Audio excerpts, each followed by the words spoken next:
السلام عليكم ورحمة الله وبركاته. الحمد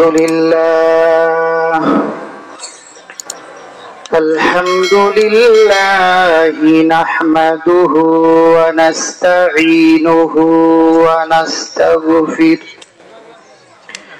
ونعوذ بالله من شرور أنفسنا ومن سيئات أعمالنا من يهده الله فلا مضل له ومن يضلله فلا هادي له ونشهد أن لا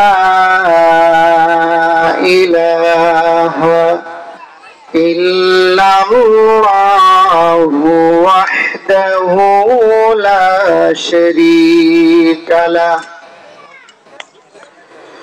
ونشهد أن سيدنا ومولانا محمدا عبده ورسوله أرسله بالحق بشيرا ونذيرا وداعيا إلى الله بإذنه وسراجا وقمرا منيرا أما بعد فأعوذ بالله من الشيطان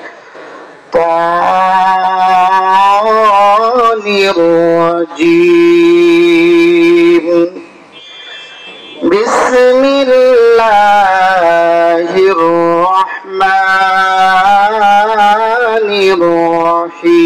الرحيم لن ينال الله لحومها ولا دماؤها ولكن يناله التقوى منكم صدق الله العظيم اللهم صل على محمد وعلى آل محمد كما صليت على إبراهيم وعلى آل إبراهيم إنك حميد مجيد اللهم بارك على محمد وعلى آل محمد كما باركت على إبراهيم وعلى آل إبراهيم إنك حميد مجيد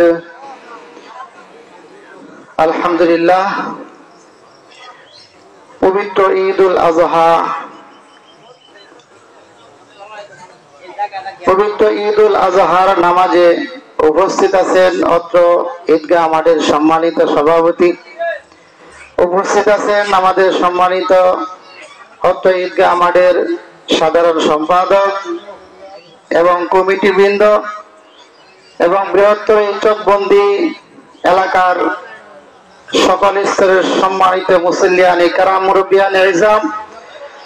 আমরা সর্বপ্রথম সেই মহামালিকের দরবারে আল্লাহ তাআলার দরবারে আমরা শুকরিয়া আদায় করব যে মালিক আপনাকে আমাকে ভালো একটা পরিবেশে দুনিয়াবি সকল কাজকর্ম থেকে ফারেক করে ঈদগাহ পর্যন্ত আসার বসার সুযোগ দান করেছেন।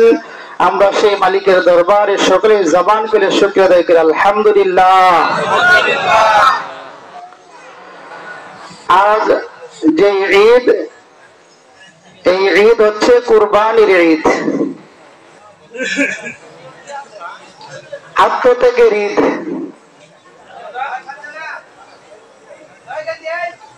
এই ঈদের দিনটা এই কুরবানির ঈদটা এটা হযরতে ইব্রাহিম আলাইহিস সালাতু ওয়াস সালাম থেকে আমরা পেয়েছি। এবং এই ঈদের দিনের যে তাৎপর্য তা হচ্ছে ইব্রাহিম আলাইহিস সালাতু ওয়াস সালামকে আল্লাহ তাআলা যেমন ভাবে তার মনকে পরীক্ষা করতে চেয়েছিলেন, তেমনি ভাবে আপনাকে আমাকেও আল্লাহ তাআলা আমার মনকে পরীক্ষা করতে চাচ্ছেন। কে কুরবানি দিচ্ছে কোন নিয়তে? গরু, খাসি, ভেড়া ইত্যাদি যাই আমরা কুরবানি করি না কেন, এই কুরবানি পশুগুলা যে আমরা জবাই করব কাকে খুশি করার জন্য এবং সে আন্তরিকভাবে আল্লাহ তাআলাকে সন্তুষ্ট করার জন্য প্রস্তুত কিনা, মূলত এই মনের পরীক্ষাই হচ্ছে এই কুরবানি। এই জন্য আল্লাহ জাল্লা শানহু আম্মা নাওয়ালুহু তার পবিত্র কালামের মধ্যে বলেন, লা ইয়ানালাল্লাহু লুহুমুহা ওয়ালা দিমাউহা ওয়ালাকিন ইয়ানালুত তাকওয়া মিনকুম। ও দুনিয়ার মানুষ, আমি আল্লাহ তাআলা তোমাদের জবাইকৃত পশুর রক্ত, মাংস, হাড্ডি কোনো কিছুই আমি আল্লাহ তাআলা দেখতে চাই না। আমি আল্লাহ তাআলা দেখতে চাই তোমাদের মনের হালত, কে কোন নিয়তে কাকে খুশি করার জন্য তুমি কুরবানি করছো। এই জন্য যে গাভী কিনছি অথবা বকরি কিনছি, অনেকেই উট দিয়েও কুরবানি দিচ্ছে, যে যাই ক্রয় করে না কেন কুরবানি করার জন্য আল্লাহ তাআলা আমার দিলের দিকে তাকিয়ে আছেন যে কে কাকে খুশি করার জন্য, কি সমাজকে খুশি করার জন্য, পরিবারকে খুশি করার জন্য, বা আমার ফ্যামিলির ভিতরে লোক সংখ্যা বেশি এই জন্য কুরবানি দিচ্ছি, অথবা আমি যদি কুরবানি না দিই মানুষ আমাকে কি বলবে, সমাজে আমাকে কি বলবে, এই সমাজের লজ্জা এড়ানোর জন্য দিচ্ছে কিনা। আল্লাহ তাআলা মানুষের অন্তরের দিকে তাকিয়ে থাকে। ইন্নাল্লাহা লা ইয়ানজুরু ইলা সুওয়ারিকুম ওয়া আমওয়ালিকুম ওয়ালাকিন ইয়ানজুরু ইলা কুলুবিকুম আমালিকুম। আল্লাহ তাআলা মানুষের চেহারা, মানুষের আকৃতি, মানুষের যোগ্যতা, মানুষের সম্পদ কোনো কিছুকে আল্লাহ তাআলা দেখেন না। আল্লাহ তাআলা দেখেন মানুষের অন্তরে সে কোন নিয়তে কাজ করতেছে। এই জন্য কুরবানি এটা বহুত বড় একটা আমল। এই কুরবানিটা আল্লাহ তাআলা হযরত ইব্রাহিম আলাইহিস সালাতু ওয়াস সালামকে স্বপ্নে যুগে দেখাইছিলেন। এখানে একটা প্রশ্ন হয় যে ইব্রাহিম আলাইহিস সালাতু ওয়াস সালামকে আল্লাহ তাআলা সরাসরি হুকুম করতে পারতেন, তা না করে স্বপ্নের মধ্যে কেন বললেন? ইব্রাহিম একদিন স্বপ্নে দেখছে আল্লাহ তাআলা বলতেছেন, ও ইব্রাহিম তুমি তোমার প্রিয় বস্তু থেকে কুরবানি করো। তো ইব্রাহিম আলাইহিস সালাম 200 উট কুরবানি করছে। আবার পরের দিন স্বপ্নে দেখাইছেন যে তুমি কুরবানি করো, আবার এরকম ভাবে কুরবানি করছে। তৃতীয় দিন আল্লাহ তাআলা আবার স্বপ্নে দেখাইছেন তুমি কুরবানি করো তোমার প্রিয় বস্তু থেকে, তো এরকম ভাবে আবার সে কুরবানি করছে। কিন্তু এরপরেও আল্লাহ তাআলা বলতেছেন, ও ইব্রাহিম তোমার কাছে কি এর থেকেও বেশি প্রিয় কোনো জিনিস নাই? তাহলে আল্লাহ তাআলা তো ইচ্ছা করলে সরাসরি কোনো নবীকে হুকুম দিতে পারতেন, হুকুম না দিয়ে স্বপ্নের মাধ্যমে কেন হুকুম দিলেন? স্বপ্নের মাধ্যমে হুকুম দেওয়ার উদ্দেশ্য হলো আল্লাহ তাআলাও চাচ্ছেন না তার সন্তানকে কুরবানি করতে, বরং আল্লাহ তাআলার বাঞ্ছা ছিল, ইচ্ছা ছিল যে ইব্রাহিম সে মানসিক ভাবে প্রস্তুত থাকতে পারে কিনা আমি তার মনকে পরীক্ষা করি। ইব্রাহিম তো এমন ব্যক্তি যে পরীক্ষায় ফেল করার কথা নয়। যে ইব্রাহিম নমরুদের আগুনে তাকে ফেলার জন্য চেষ্টা করেছে, নমরুদের আগুনে তাকে ফেলেছে, তবু আল্লাহ তাআলা একদল ফেরেশতাকে পাঠাইছিলেন, যাও আমার ইব্রাহিমের কাছে জিজ্ঞাসা করো। পাহাড়ের নিয়োজিত ফেরেশতা, আগুনের নিয়োজিত ফেরেশতা, জিবরাইল ফেরেশতা সহ ওই সময় হযরত ইব্রাহিমকে গিয়া বলছিল যে ইব্রাহিম তুমি যদি আমাদের কাছে সাহায্য দাও তোমার আগুন আমরা নিভানোর জন্য যথেষ্ট। ওই ইব্রাহিমকে আল্লাহ তাআলা ওই নমরুদের আগুনের ফেলানোর পূর্বেও আল্লাহ তাআলা ইব্রাহিমকে পরীক্ষা করছে। দেখি ইব্রাহিম ওই ফেরেশতাদের সাহায্য সহযোগিতা নেয় নাকি আমি আল্লাহর উপরে ভরসা করে। আল্লাহ তাআলা পরীক্ষা নিতে চাইছেন সেখানেও। ওই ফেরেশতা জিবরাইলের উত্তরে হযরত ইব্রাহিম আলাইহিস সালাতু ওয়াস সালাম এক আজীব উত্তর দিয়েছিলেন যে হে জিবরাইল, তুমি আমাকে আগুন থেকে বাঁচানোর জন্য বলতেছ? যে আল্লাহ তাআলা আমাকে সৃষ্টি করছেন, যে আল্লাহ তাআলা আগুনকে সৃষ্টি করছেন, সেই আল্লাহ তাআলাকে আমি ইব্রাহিমকে দেখতেছে না? যেহেতু আমাকে আল্লাহ তাআলা দেখতেছেন, আগুনকে আল্লাহ তাআলা সৃষ্টি করছেন, যদি আল্লাহ তাআলা আমাকে ওই আগুনের মধ্যে ফেলে ওই আল্লাহ তাআলা আগুনের মধ্যে হেফাজত করার যোগ্যতা রাখে। বলেন সুবহানাল্লাহ। আল্লাহ তাআলা ইব্রাহিমের আজীব উত্তর শোনার পরে সাথে সাথে কোরআনের পরবর্তীতে আল্লাহ তাআলা এই কোরআনের আয়াত হিসেবে কথাগুলোকে কোরআনে কারিমের ভিতরে আল্লাহ তাআলা নিয়ে আসেন, কুলনা ইয়া নারু কুনি বারদাও ওয়া সালামান আলা ইব্রাহিম। হে আগুন, তুমি আমার ইব্রাহিমের জন্য আরামদায়ক হয়ে যাও, এয়ার কন্ডিশন হয়ে যাও। শুধু তাই না, ইব্রাহিম আলাইহিস সালাতু ওয়াস সালাম কে যখন ইব্রাহিম খলিলুল্লাহ বলা হয়, আমাদের নবীকে বলা হয় মুহাম্মাদুর রাসূলুল্লাহ হাবিবুল্লাহ। ইব্রাহিম আলাইহিস সালাতু ওয়াস সালামের বাবা আমাদের আদি পিতা হযরত আদম আলাইহিস সালাতু ওয়াস সালামকে বলা হয় আদম শফিউল্লাহ। ঈসা আলাইহিস সালাতু ওয়াস সালামকে বলা হয় ঈসা রূহুল্লাহ। মুসা আলাইহিস সালাতু ওয়াস সালামকে বলা হয় মুসা কালিমুল্লাহ। এক একটা নবীর এক একটা ডিগ্রি দেওয়া হয়েছে, কিন্তু ইব্রাহিমকে আল্লাহ তাআলা একটা ডিগ্রি দান করেছেন, সেই ডিগ্রিটার নাম হলো ইব্রাহিম খলিলুল্লাহ। যখন ইব্রাহিমকে আল্লাহ তাআলা খলিলুল্লাহর ডিগ্রিটা দিয়ে দিতে চেয়েছিলেন, সমস্ত আসমানের ফেরেশতারা আল্লাহ তাআলাকে প্রশ্ন করলেন, আই মাবুদ, দুনিয়ার মধ্যে এত মানুষ থাকার পরেও আপনি ইব্রাহিমকে কেন খলিলুল্লাহর ডিগ্রিটা দিতে চান? আমাদের বুঝে আসে না। আল্লাহ তাআলা বললেন, ও ফেরেশতা, দুনিয়াতে যাও, তোমরা ইব্রাহিমকে পরীক্ষা করে আসো, কেন আমি তাকে খলিলুল্লাহ বানাইতেছি। ফেরেশতা মানুষের বেশে এসে ইব্রাহিম খলিলুল্লাহকে খুঁজতেছে। আইসা থেকে তার এরকম কোনো ভালো বাড়িও নাই, এরকম বাড়িতে ঝুপড়ি ঘর। ইব্রাহিম আলাইহিস সালাতু ওয়াস সালামকে খুঁজতে খুঁজতে গিয়ে একটা মাঠের ভিতরে পাইছে, সেখানে ইব্রাহিম খলিলুল্লাহ উট চড়াইতেছে। বলেন কি চড়াইতেছে? উট চড়াইতেছে। তখনও তার পরনের ভিতরে যে কাপড়গুলা ছিল জীর্ণ শীর্ণ কাপড়, তার পরনের ভিতরে যে কাপড়গুলা ছিল এরকম ভাবে ছিঁড়া কাপড়, কাপড়গুলা দেখতেও ভালো দেখা যায় না, চুলগুলা ছিল এলোমেলো, কিন্তু একজন নবীর চেহারা ছিল, নূরানী চেহারা। ওই ফেরেশতা ইব্রাহিমের কাছে গিয়া দূর থেকে ইব্রাহিমকে দেখে চিনতে পারছে যে তার চেহারা এত সুন্দর, এত সুন্দর চেহারা দেখা যদিও তার পোশাক পছন্দ হয় না, তার চুল পছন্দ হয় না, যখন চেহারার দিকে তাকাইছে সে আল্লাহ তাআলার সৃষ্টি দেখে বলতেছে সুবহানাল্লাহ। এই ফেরেশতার সুবহানাল্লাহ বলার আওয়াজটা কার কানে গেছে বলেন? ইব্রাহিমের কানে গেছে। ইব্রাহিম আলাইহিস সালাতু ওয়াস সালাম ফিরতেছে, দেখতেছে কে যে সুবহানাল্লাহ বলল, আমার মালিকের পবিত্রতা বর্ণনা করে। কে গো তুমি পথিক যে আমার মালিকের তুমি প্রশংসা করলা, আমার মালিকের গুণগান গাইলা। ইব্রাহিম তাকে দেখার জন্য পাগল হয়ে গেছে। ফেরেশতা আস্তে আস্তে ইব্রাহিমের কাছে আসছে, আয়েশা বলতেছে যে ও ইব্রাহিম, আমি তোমার মালিকের প্রশংসা করে সুবহানাল্লাহ বলেছি। ইব্রাহিম বলে, নাও নাও, তুমি যেহেতু আমার মালিকের প্রশংসা করেছো, আমি ইব্রাহিম খুশি হইয়া তোমাকে একটা উট দান করে দিলাম। ওই উটটা পাওয়ার পরে ফেরেশতা আবার বলে আলহামদুলিল্লাহ।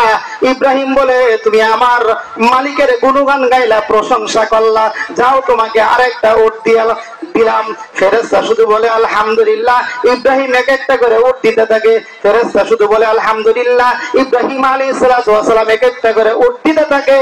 এক পর্যায়ে ফেরেশতা আলহামদুলিল্লাহ বলা শেষ, এরকম ইব্রাহিমের উট দান করাও শেষ, সব দিয়ে দিছে। দেওয়ার পরে ফেরেশতা তো গেছে কিসে? মানুষ বেশি, মানুষের রূপ ধারণ করে গেছে। কি পরীক্ষা করার জন্য? আল্লাহ তাকে খলিলের ডিগ্রি দিছে, ইব্রাহিম খলিলুল্লাহ বানাবে। তাহলে কেন খলিলুল্লাহ বানাচ্ছে? এটা পরীক্ষা করার জন্য ফেরেশতা মানুষ রূপে গেছে। এরপরে সর্বশেষ যখন তার উট দান করা শেষ, এবার আর আসমানের ফেরেশতা ইব্রাহিমকে বলতেছে যে ইব্রাহিম, এতক্ষণ তো তোমার মালিকের প্রশংসা করলাম, তুমি শুধু উট দিতেছিলে, এখন তার উট নাই, কি দিবা? ইব্রাহিম বলতেছে, ও ভাই, যে ব্যক্তি আমার মালিকের প্রশংসা করে আরেকবার যদি তুমি আলহামদুলিল্লাহ বলো, এতক্ষণ তো আমি উট দিছি, কিন্তু এই উটেরও তো একজন রাখাল দরকার। আমি ইব্রাহিম বলতেছি, আমার সামনে যদি কানে একবার শুধু আরেকবার আলহামদুলিল্লাহর আওয়াজ আসে, আমি ইব্রাহিম গোলাম হইয়া তোমার উটের রাখাল হইয়া সারা জীবন তোমার কাছে আমি থাকতে চাই। সুবহানাল্লাহ। ফেরেশতা বলে, আল্লাহ যে বলছে ইব্রাহিম খলিলুল্লাহ, এখন বুঝে আসলো যে কেমন আল্লাহর পাগল। ইব্রাহিম আলাইহিস সালাতু ওয়াস সালামকে আল্লাহ তাআলা এইভাবে পরীক্ষা করছে। ইব্রাহিমের কাছে শুধু পরীক্ষা আল্লাহ তাআলা দিয়েছেন। সর্বশেষ ইব্রাহিম আলাইহিস সালাতু ওয়াস সালাম, ভাই কথা না বলি, ইব্রাহিম আলাইহিস সালাতু ওয়াস সালামকে দীর্ঘদিন পরে, ওনার বয়স ছিল 85 বছর, এরকম ওনার বিবিও ছিল বৃদ্ধ। দীর্ঘদিন আল্লাহ তাআলার দরবারে দোয়া করার পরে একটা সন্তান আল্লাহ তাআলা দান করছেন। এই সন্তানটা দুনিয়াতে আসার পরে আবার হুকুম করছেন তাকে দূরে দূরে কোথাও কি করো, বনবাসে দিয়ে আসো। আবার ওই ইসমাইলের মা সহ মক্কার প্রান্তরে সেখানে রেখে আসছিলেন আল্লাহ তাআলার হুকুমে। যখন ইব্রাহিম আলাইহিস সালাতু ওয়াস সালামের সন্তান ইসমাইল আলাইহিস সালাতু ওয়াস সালাম বাবার সঙ্গে চলাফেরার মতো উপযুক্ত হইল, কোন রিওয়ায়াতের মধ্যে লেখছে 7 বছর, কোন রিওয়ায়াতের মধ্যে লেখছে 12 বছর। এরকম যখন একটা নওজোয়ান যুবক হিসেবে যখন উঠছে, আল্লাহ তাআলা ওই সময় ইব্রাহিমকে হুকুম করছেন, ও ইব্রাহিম, তুমি তোমার প্রিয় বস্তু থেকে কুরবানি করো। সর্বশেষ ইব্রাহিম আলাইহিস সালাতু ওয়াস সালাম দেখলেন যে আমার প্রিয় পুত্র ইসমাইল ছাড়া আমার কাছে প্রিয় আর কোনো জিনিস নাই। এই যে ইব্রাহিম আলাইহিস সালাতু ওয়াস সালাম ওই সন্তানকে কুরবানি করার জন্য আবার ওই মক্কার প্রান্তরে গেলেন, বিবি হাজারের কাছ থেকে সন্তানকে নিয়ে আসলেন, মিনার প্রান্তরে নিয়ে গেছেন। সেখানে নিয়ে যখন ছুরিকে সুন্দরভাবে ধার দিয়া যখন সেরকম ভাবে জবাই করবে, জবাই করার জন্য যখন প্রস্তুতি নিয়েছে, আল্লাহ তাআলা আসমান থেকে ডাক দিচ্ছেন, ইব্রাহিম সন্তানের গলার ভিতরে ছুরি চালাইতেছে, আর আল্লাহ তাআলা আসমান থেকে ডাক দিয়ে বলতেছে, ওয়াফানাদাইনাহু আইয়া ইব্রাহিম, ও ইব্রাহিম, তুমি তোমার পরীক্ষায় পাস করছো, ও দোস্ত তুমি তোমার পরীক্ষায় পাস করছো। আল্লাহ তাআলা সাথে সাথে জিব্রাইলকে হুকুম করছেন, জিব্রাইল যাও যাও জমিনে যাও, আমার ইব্রাহিম আমার প্রেমে পাগল হইয়া তার সন্তানকে জবাই করার জন্য ছুরি চালাইতেছে। ও জিব্রাইল যাও জান্নাত থেকে একটা দুম্বা নিয়া ইসমাইলের নিচে দিয়া ইসমাইলকে সরাইয়া দাও। ইসমাইল, লম্বা ঘটনা আমি সংক্ষেপে বললাম যে এইভাবে ইসমাইল আলাইহিস সালামকে আল্লাহ তাআলা হেফাজত করলেন। এই যে যেই সময় ইব্রাহিম ছুরি চালাইতেছিল, আর জিব্রাইল ফেরেশতা যখন প্রথম আসমানে শেষ আসমানে যখন আইসা দেখছে যে ইব্রাহিম পাগলের মতো ছুরি চালাইতেছে, কাটতেছে না, জিব্রাইল ভয় পেয়ে গেছে, না জানি ইব্রাহিম কুরবানি করে ফেলে, আমি এভাবে দুম্বা নিয়ে যাইতে দেরি হয়ে যায়। এই জন্য আসমান থেকে ধ্বনি দিতেছিল, আল্লাহু আকবার আল্লাহু আকবার আল্লাহু আকবার আল্লাহু আকবার ধ্বনি দিতেছিল। ইব্রাহিম আলাইহিস সালাম উপরের দিকে তাকাইছেন। এরপরে তিনি বলতেছেন, লা ইলাহা ইল্লাল্লাহ আল্লাহু আকবার আল্লাহু আকবার। সমস্ত ফেরেশতারা বলতেছেন, ওয়ালিল্লাহিল হামদ। এই যে তিনটা, ইব্রাহিম, জিব্রাইল ফেরেশতা এবং আসমানের সকল ফেরেশতাদের যে কথাগুলো আল্লাহ তাআলা আইমায়ে তাশরিক হিসেবে এই যে গতকালকে ফজর থেকে নিয়ে একদম 13 তারিখ আসর পর্যন্ত প্রত্যেকটা ফরজ নামাজের পরে একবার করে বলাটা ওয়াজিব করে দিয়েছে আল্লাহ তাআলা কিয়ামত পর্যন্ত। এইভাবে ভাই কুরবানি আসলো। এখন এই কুরবানি সাহাবায়ে কেরাম আল্লাহ রাসূলকে প্রশ্ন করতেছেন, মা হাযিহিল আযাহি ইয়া রাসূলুল্লাহ, ওগো নবীজি কুরবানি এটা কি জিনিস? আল্লাহ রাসূল বলেন, সুন্নাতু আবিকুম ইব্রাহিম আলাইহিস সালাতু ওয়াস সালাম, এই কুরবানি হচ্ছে আমার পিতা ইব্রাহিম আলাইহিস সালাতু ওয়াস সালামের আদর্শ সুন্নাত। সাহাবায়ে কেরাম আবার প্রশ্ন করলেন, ক্বালু ফামা লানা ফিহা ইয়া রাসূলুল্লাহ, ওগো নবীজি এই কুরবানি করার মধ্যে আমাদের জন্য কি আছে? আল্লাহ রাসূল বলতেছেন, বিকুল্লি শারাতিন হাসানা, প্রত্যেকটা প্রত্যেকটা চুলের বিনিময়ে আল্লাহ তাআলা তোমাদের আমল নামার ভিতরে এক একটা করে নেকি দান করবে। একটা গরুর মধ্যে কতগুলো চুল আছে বলেন? একটা গাভীর ভিতরে কতগুলো চুল আছে? একটা ভেড়ার মধ্যে কতগুলো চুল আছে? সাহাবায়ে কেরাম আবার প্রশ্ন করলেন, ইয়া রাসূলুল্লাহ ক্বালু ফাসুফ, কয় লুমের বিনিময়ে ওকে এক একটা করে নেকি দিব আল্লাহ? এতক্ষণ তো বললেন চুলের কথা, শরীরের মধ্যে অনেক কি আছে? লুম আছে। কয় লুমের বিনিময়ে ওকে দিবে? আল্লাহ রাসূল বলেন, হ্যাঁ, প্রত্যেকটা লুমের বিনিময়ে তোমাদেরকে এক একটা করে নেকি দেওয়া হবে। এই যে আজকের দিন, আজকের দিনটা হচ্ছে আল্লাহ তাআলার কাছে। সাহাবায়ে কেরাম রাসূলকে প্রশ্ন করছেন, ইয়া রাসূলুল্লাহ, কয় ঈদুল আজহার দিবসে আল্লাহ তাআলার কাছে সবচেয়ে প্রিয় কোন আমল? আল্লাহ রাসূল বলেন, যখন কোন ব্যক্তি এরকম ভাবে গরু অথবা খাসি কুরবানি পশুকে জবাই করে রক্ত প্রবাহিত করে, এই রক্ত প্রবাহিত করাটা আল্লাহ তাআলার কাছে সবচেয়ে পাওয়ারফুল আমল আজকের জন্য।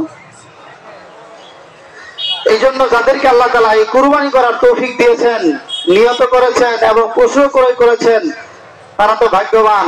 আর যারা করতে পারতেছি না, আমরা আগামী দিন করার জন্য নিয়ত করি যেন আগামী বছর কি করতে পারি বলেন? কুরবানি করি।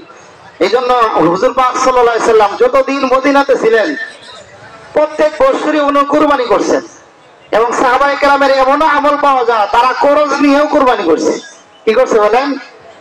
করজ নিয়েও কুরবানি করছে। অর্থাৎ ফজিলতের কাজ এগুলা করজ নিয়ে করলে বড় সওয়াব হয়। এই জন্য অনেকেই মনে করে আমার উপর তো ওয়াজিব না, আমি কেন করব? এই জন্য এই কুরবানি, এখন কুরবানির কিছু মাসআলা বলি। হ্যাঁ, এবিলিটি নিয়েই করবো, সমস্যা নাই।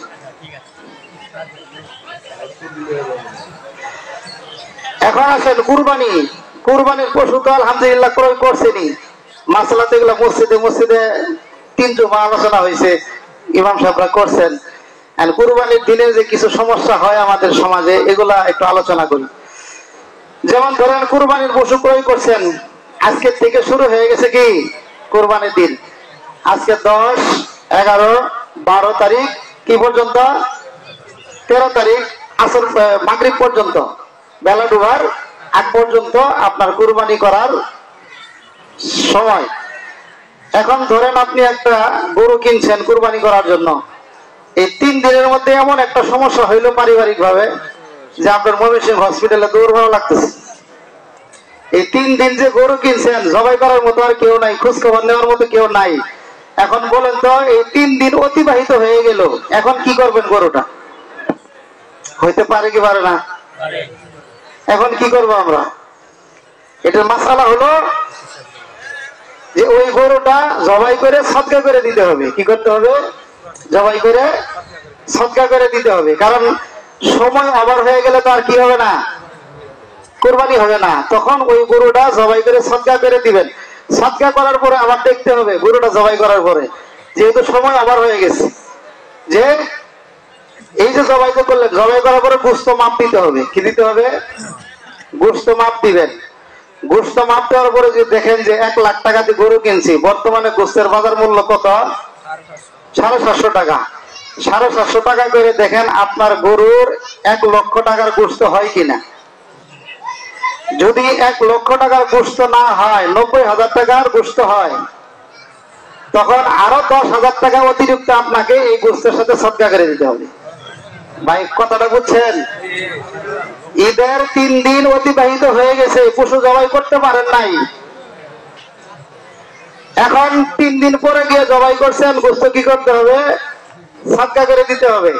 সদকা করার সময় দেখতেছেন যে 1 লাখ টাকার গরুর গোশত বর্তমানে বাজার মূল্য যেই দিন জবাই করছেন ঈদের পরে, ওই দিন মূল্য হচ্ছে 90,000 টাকা হয়, গোশত বিক্রি করলে হবে। এখন আরো 10,000 টাকা শর্ট আছে না? আপনি যে করতে পারেন না, এর জরিমানা স্বরূপ মাসআলা হলো ফতোয়ার কিতাবের মধ্যে লেখছে যে আরো 10,000 টাকা যোগ করে 1 লাখ টাকা পুরায় কি করতে হবে? সেটা ওই টাকাও সদকা করে দিতে হবে। এখন আসেন, ধরেন অনেক সময় আছে যে আমরা গাই গরু কিনি না, কেনার পরে 3 দিন তো আলহামদুলিল্লাহ খুব ভালো করে খাওয়া দেয়, জন্মের খাওয়া একবার। খাওয়ানোর পরে হয় কি, ওই গৃহস্থের বাড়িতে দুধ ছিল না, হয়তো 5 টাকায় দিছে, গাইটা বিক্রি করছে। এখানে 3 দিন আসার পরে দুধ এমন চাপ দিছে, এখন ধরেন 5 জন শিয়ার আছেন, 5 জন শিয়ারের ভিতরে ওই হাবের সাহেবের বাসায় রাখছেন, উনি একজন শিয়ার। হাবের সাহেব চিন্তা করতেছে যে যেভাবে বললাম ফিক্সে, হ্যাঁ কিছু দোয়ায় কি করি, দুধ খাই। উনি দোয়ায় বিবি সাহেবরে দিচ্ছে, বিবি সাহেব মনে করেন যে গরম করে খাই ফেলছে। এখন কি মাসলা, এটা হইতে পারে কি পারে না? পারে। এর সিস্টেম হলো, যদি কোনো গাই গরু ক্রয় করা হয়, এরপরে দুধ আসে, দুধে যদি খুব চাপ হয়, তখন সিস্টেম হলো সেখানে ঠান্ডা পানি দেওয়া। কি দেওয়া? ঠান্ডা পানি দিয়ে সেটাকে যদি রাখার মতো হয় রেখে দিবেন, ঠান্ডা পানি দিয়ে দিয়ে সেটাকে কি করা, রাখার জন্য চেষ্টা করা। এরপরে যদি না থাকে, যদি অনুভব করেন যে গাভীরা খুব কষ্ট হইতেছে, তখন দহন করবেন। দহন করে ওই দুধগুলাকে সদকা করে দিবেন। কি করে দিবেন? সদকা করে দিবেন। এখন তো মনে করেন হাজার সাহেব বিবি সাহেব খাইয়ে ফেলছে, এখন সদকা কেমনে করবো? হ্যাঁ, এখন মাসালা হলো যে ওই দুধের যে মূল্য আছে বর্তমানে বাজার মূল্য, ধরেন 1 কেজি দুধ দোয়াইছে, এই 1 কেজির যে 70 টাকা হয়, এই 70 টাকা এখন কি করে দিতে হবে? সদকা করে দিতে হবে। এখন আসেন, গরু ক্রয় করছেন, গরু ক্রয় করার পরে গরু জবাই করছেন। জবাই করার সময় অনেক ক্ষেত্রে আছে যারা কষাই থাকে বা আশেপাশের লোকজন থাকে, এরা বলে যে হুজুর, হুজুর শুধু একটু ফেস দিয়ে যান। কি করেন? হুজুর আপনি শুধু একটু ছোঁয়ান, বাকিটা আমরা দেখতেছি। এখন হুজুর যদি শুধু একটু ছোঁয়ায় আর বাকিরা যদি বিসমিল্লাহ না বলে, কিটা বলে? বিসমিল্লাহ না বলে বাকি রোগগুলা কাটে, কি জবাই হবে? সবাই মরা গরু গুরসা খাবে। কি খাবে? এই জন্য হুজুর ফেস দিব না, শুধু হুজুরই সম্পূর্ণ কাজ করব। বুঝে আসছে ভাই? হুজুরই সম্পূর্ণ কাজ সারবেন। পূর্ণ কেমনে কাটা লাগে হুজুর বুঝে। এই জন্য হুজুরই সম্পূর্ণ কাজ করাই দিবেন, মাগন গামলা দিয়ে কাজ করাবেন। দেখবেন যে গরু সমস্যা হয়ে গেছে, কুরবানি গোশত খাওয়া হারাম হয়ে যাবে, কুরবানি হবে। বুঝে আসছে মাসালা? এখন গরু জবাই করছেন, গরু জবাই করার সময় অনেক ক্ষেত্রে দেখা যায় সবাই করে আসে বসছে হুজুরে, আবার কিছু মানে মাতবর টাইপের কিছু লোক আছে বেশি বুঝে, এরা কি করে চাকুটা নিয়ে এরা কেঁচা মারে। এটা কেঁচা দেওয়ার পরে দেখবেন গরুটা একটা ঝাঁকির মারে ওঠে। ওঠে কি ওঠে না? এটা সম্পূর্ণ নিষেধ। এই যে কেঁচাটা দিলেন, গরুর ঝানকি বের হয়েছে? বের হয় নাই। আর এই অবস্থায় যদি গরুটা কেঁচা খাওয়ার পরে যদি স্টক করে, আর স্টক করে যদি মারা যায়, এটা জবা হয় নাই, স্টকের মরা গরু গুরসা খাইতেছে। এই জন্য ভুলেও কি দেওয়া যাবে না, কেঁচা দেওয়া নিষেধ, সম্পূর্ণ নিষেধ। এখন গরু জবাই করতে, গরু ধরেন জবাই করছেন, গরু জবাই করার সময় হুজুরের হাতে একটা লম্বা একটা লিস্ট ধরাই দেয়, তাই না? আচ্ছা বলেন তো, এই গরুটা কার জন্য কুরবানি করতেছেন, কার কার নামে, কে কে কিনছেন টাকা দিয়া, এটা কি আল্লাহ তাআলা দেখতেছে কি দেখে নাই? বাজার থেকে যখন কিনছেন গরুটা, তখনই তো আল্লাহ তাআলা সবই জানে। আলিমুম বিজাতিস সুদূর, মানুষের অন্তর্যামী। আমার এনে গদ ধরায় দেওয়া লাগবো কে? এটাও একটা বদরসম। কি? এটাও একটা বদরসম না? আপনার লিস্ট ধরাই দেওয়া লাগবে না। যাদের পক্ষ থেকে কুরবানি করতেছে, যারা কিনছেন, হুজুরা ওই নিয়তেই কুরবানি করবে, তাদের পক্ষ থেকে আমি বিসমিল্লাহ আল্লাহু আকবার। আরেকটা নতুন মাসলা বলি। এখন ধরেন কথার কথা, গরু বাঁধাবাঁধি করতে গিয়ে পাও বাঁধছেন, আবার ছিটে গেছে গা, মানে খুব খেলায় কিন্তু বিভিন্ন কিছু। অনেক গরু আছে খুব শক্তিশালী, বাঁধছেন আবার উঠে পড়ছে। আমি তো সর্বপ্রথমই আসি ওই যে হাজির সভাপতি সাহেবের বাসায় যে গরুটা জবাই করছিলাম, খেলাছে যা দৌড়তে যায়, কোথায় নাম ছিল? ওই পাশে পাগারের নাম ছিল, স্কুলের ওই পাশে পাগারের নাম ছিল। এখন জবাই করার সময় অনেক সময় সমস্যা করে গরু। এখন জবাই করার সময় দেখা যাইতেছে যে এগুলো তামসা দেখতে দেখতে হুজুরের দোয়া ভুলে গেছে। কি করছে? হইতেই পারে হুজুরও তামসা দেখতেছে যে আরে গরু ধরে বাঁধে, ভাই এইভাবে ধরো, ভাই এইভাবে বাঁধো। এরা বলতে বলতে বিসমিল্লাহ আল্লাহু আকবার বলা লাগবে, এটা কি করছে হুজুরে? এখন বলেন তার এই অবস্থায় হুজুরে ফেস মারছে, একবার গরু জবাই করে হয়েছে, গোশত খাওয়া যাবো? ফতোয়া দেন দিয়ে আপনারা। হ্যাঁ হ্যাঁ, গোশত খাওয়া যাবে। কি যাবে? গোশত খাওয়া জায়েজ আছে। যদি এরকম সিচুয়েশনে পড়ে কেউ জবাই করে যে বিসমিল্লাহ বলতে কি করছে, ভুলে গেছে, আর এই অবস্থায় সে যদি জবাই করে আর মুসলমান হয়, তাহলে ওই গরুর গোশত কি করা যাবে, জায়েজ আছে। তবে ইচ্ছা করে যদি বিসমিল্লাহ আল্লাহু আকবার ছেড়ে দেয়, কি করে বলেন? ইচ্ছাকৃত যদি ছেড়ে দেয় তাহলে ওই গরুর গোশত খাওয়া জায়েজ নেই, জবাই হবে না। তাহলে আরেকটা নতুন মাসলা পেলেন কি, মুসলমান যদি ভুলবশত জবাই করে ফেলে তবুও সেটা খাওয়া কি আছে, ফতোয়া কিন্তু জায়েজ লিখছে। এখন কুরবানির গরু গোশত অবশ্যই ওজন করে বন্টন করতে হয়। কি করে বন্টন করতে হয়? ওজন করে বন্টন করবেন, কারোর ভাগে বেশি কারো ভাগে কম, এই ধরনের যাতে না হয়। আমরা যে একটা ঘট আকারে মসজিদে মসজিদে বয়ান করি যে 3 ভাগ করতে হয়, কয় ভাগ? 1 ভাগ নিজের জন্য, 1 ভাগ আত্মীয় স্বজন, আরেক ভাগ কি গরিব। এটা মনে করেন ভাষা একটা হাদিসের কিতাবের ভিতরে এদের নির্ভরযোগ্য কোনো কথাই নাই, সমাজে এটা চালু হয়ে আসছে। অথচ খেয়াল করেন ঘটনাটা, ইব্রাহিম আলাইহিস সালামকে দুম্বা দিছে কোথা থেকে? জান্নাত থেকে। জান্নাত থেকে দুম্বা দেওয়ার পরে কি হয়েছে? এই দুম্বা কি জন্য দিছে? দুম্বাটা মেহমানদারি হিসেবে। কি জন্য? মেহমানদারি। কুরবানির গোশতটা হলো কিসের গোশত? মেহমানদারির গোশত। আর মেহমানদারির গোশত কি ইব্রাহিম আলাইহিস সালাম শুধু নিজেই খাইছে না বাড়িতে নিয়ে গেছে?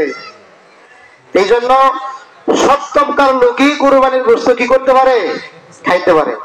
এই জন্য সবার জন্য উন্মুক্ত করে দিবেন, নিজেও খাবেন, আত্মীয় স্বজন, গরিব গরিব সবাই এইভাবে বন্টন করে দিতে পারেন। আমাদের সমাজে একটা সামাজিক একটা সিস্টেম চালু হয়েছে, আমার মসজিদে বিশাল কঠিন আকারে এমন আছে সমাজ থেকে দাম কাটি দেয় মসজিদের খাতার থেকে। এটা নিয়ে কত গন্ডগোল, 2-3 হাতে দরবার চললো, খুব কঠিন অবস্থা। এগুলো আসলে বাড়াবাড়ি। বাৎসরিক একটা কুরবানির গোশতের ভাগার জন্য আপনি সামাজিক মাসিক চাঁদার একটা ব্যক্তিকে সমাজ থেকে আপনার সমাজচ্যুত করে দিতেছেন, এটা তো একটা কঠিন বিষয়। আল্লাহর কাছে কি হিসাব দিবেন? এই জন্য যেনারা দায়িত্বশীল আছেন খুব সতর্ক।